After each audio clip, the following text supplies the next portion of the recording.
आणि आता बातमी आहे नाशिकमधून। नाशिक जिल्ह्यातील त्र्यंबकेश्वर नंतर वणी येथील सप्तशृंगी गडावरील पार्किंग व्यवस्थेतील गोंधळ पुन्हा एकदा समोर आलाय। रोपवे पार्किंगवर पत्रकारांनाच नव्हे तर सर्वसामान्य भाविकांनाही अवाजवी पैसे आकारले जात असल्याचं समोर आलं।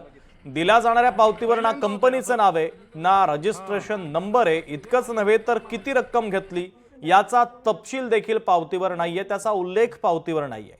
आज लोकशाही न्यूजचे विशाल मोरे, TV9 मराठीचे पत्रकार मनोहर शेवाळे यासोबतच प्रदीप पाटील यांना देखील अरेरावीचा अनुभव आला। त्र्यंबकेश्वर नंतर आता सप्तशृंगी गडावरील पार्किंग कर्मचाऱ्यांची देखील उद्धट वागणूक समोर आलेली आहे। राज्यातील प्रमुख देवस्थानांवरील अशा बेकायदेशीर पार्किंग आणि कर्मचाऱ्यांच्या अरेरावी संदर्भात तातडीनं अंकुश आणण्याची मागणी आता केली जाते।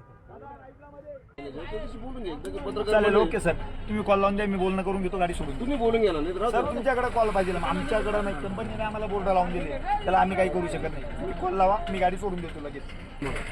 पहिल्यांदा होतंय असं। हां, तुमचे मॅनेजरशी बोलून घ्या, तुम्ही मॅनेजरशी बोला तुम्ही। लोकशाही मराठी ऐका, पहा, जागरूक रहा।